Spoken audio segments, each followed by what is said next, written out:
Hi, so I'm doing part 2 of chapter 24. Our group decided to split it in half because we only had a few chapters and it couldn't reach everyone. So this is going to be relatively short. My part starts when Amir goes to the American embassy. He wants to adopt Surab, but he realizes that it's not going to be that easy because there's a lot of red tape to go around as far as immigration goes, because the Taliban was involved with Surab, and just Afghanistan itself is very fragile at that time.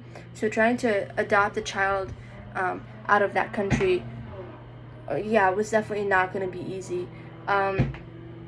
And so Raymond Andrews, which is the agent who ends up telling Amir that, quote, it's a dangerous business making promises to kids. This agent gives Amir the name of an immigration lawyer who might be able to help Surab, because as far as his capabilities, this Raymond Andrews, this agent, cannot help him any further, just because of all the red tape that's surrounding Surab and his adoption case. Even though so Amir is initially annoyed with this agent's attitude and how this agent is handling this whole situation, but he ends up feeling really bad because he discovers that Mr. Andrews' daughter committed suicide. So this agent is not a heartless person, just someone who's been hurt and someone who knows that you can't be making promises to kids because you don't know if you can follow through with them, and if you end up not being able to follow through with them, it could cost them their life, and it could psychologically traumatize them too, so you never know. And so a little later on, Surab takes a bath for an hour every night, and Amir thinks to himself, do you feel clean yet, Surab? So we know that before, Surab suffered a lot of trauma.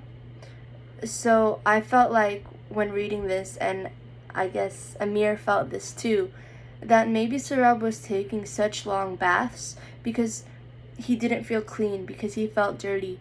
Usually with sexual assault survivors, they seem to kind of not always think everything is the situation was their fault, but to think that, oh, this happened to me and now I'm impure, I'm dirty, I need to be cleansed. So maybe this was the reason why Surab would always take those baths for so long. And then when Amir talks to the phone one night, talks to Soraya one night on the phone,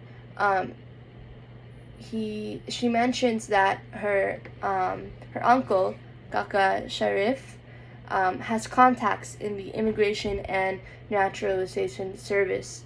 So she says that her uncle might be able to help. And then this immigration lawyer, Omar Fasal, is someone that Amir seeks out for help and guidance. Fasal explains the workings and the thinking of the Immigration and Naturalization Service, which is INS. That's the abbreviation, I'll just say that. So Fasal explains the workings and sort of the system of INS for both in both inside perspective and an outside perspective, and he shows Amir that it's going to be really difficult for Amir to get a visa for Surab. And Fasil goes through various options with Amir, with the most promising option being placing Surab in an orphanage and then filing a petition to adopt an orphan. But with this, Amir is really opposed to it, because we do know that Surab did used to be in an orphanage, and in that orphanage it was really horrible. Although it wasn't intentionally horrible, just the conditions were not suitable for a kid. And so that led to a lot of trauma, which is probably why he didn't really speak or connect with anyone, even at that moment. So